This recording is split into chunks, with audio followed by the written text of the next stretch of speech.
એનો એક મને ગમતો અડધી મિનિટનો આ પ્રસંગ ને પછી મારે જે હિમાલયની વાત કરવી છે એ આપને કહું પણ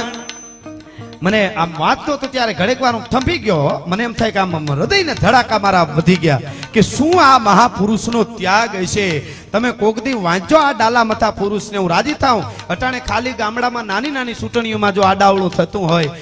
એકાબીજાને ઓલું લાગતું હોય તો ત્યાગ કોને કહેવાય એની આ મને ગમતી વાત વલ્લભભાઈ પટેલ ડાલા મથો પુરુષ એને હું જ્યારે વાંચતો તો ખાસ હો હા એને હું વાંચતો તો અને એમાં જ્યારે ભારતના પહેલા વડાપ્રધાન બનવાનું જેને સાંચ મળતું હતું જેને મોકો મળતો હતો એ વખતે ગાંધીજીએ કીધું ખાલી ટૂંકી જ વાત છે કાંઈ લાંબી વાત નહીં એની ઉપર બોલવા બેસી તો ઘણું છે પણ મારે કેવી હાવ ટૂંકી વાત ખાલી એટલું જ કીધું ગાંધીજીએ વલ્લભભાઈ તમારે વડાપ્રધાન બનવાનું છે તો કે બનવાનું છે સાંભળજો જોજો ત્યાગ કોને કહેવાય હા ટૂંકી ટચ વાત વલ્લભભાઈ તમારે વડાપ્રધાન બનવાનું છે તો કે બનવાનું છે એમાં પાછો વિરોધ થયો ચૂંટણી કરવાની છે ગાંધીજીએ કીધું વલ્લભભાઈ ચૂંટણી જનમત કરવાનો છે ચૂંટણી કરવાની છે તો કરવાની છે અને પછી 15 મતમાંથી 13 મત વલ્લભભાઈ પટેલને મળ્યા હતા સાંભળજો આ કોઈ એમનું નથી કહેતો મને વલ્લભભાઈ પટેલના મની ઓર્ડર નથી આવતા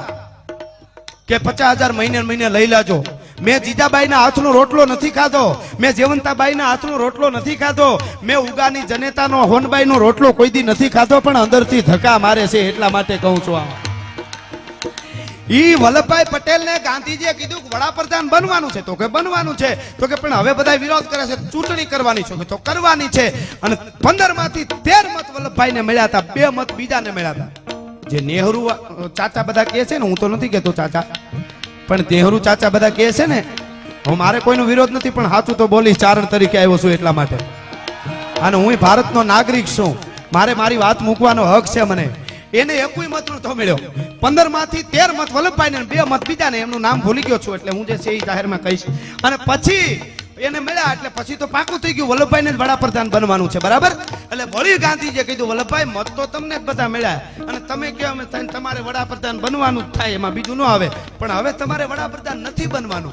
તો નથી બનવાનું આવડો મોટો ત્યાગ કોની તાકાત છે ખાલી ગોગદી એકલા બેઠા હો કોઈ 18 વર્ણને કહું છું મામા ડાયરો હોય ઇતર સમાજ હોય કે જે હોય કે કરા રાજપૂત હોય બધાયને 18 વર્ણને કહું છું કોની તાકાત છે ખાલી ચૂંટણીમાં અમે એક પ્રોગ્રામમાં ગયા હોય અને બીજે વરે પાછા પ્રોગ્રામમાં જાય તો અમે કઈ ફલાણો ભાઈ કેમ આ વરે નથી પોરત આવી બોલો રૂપિયા ઉડાડતા તો કે એને મારા હમું ફોર્મ ભર્યું લે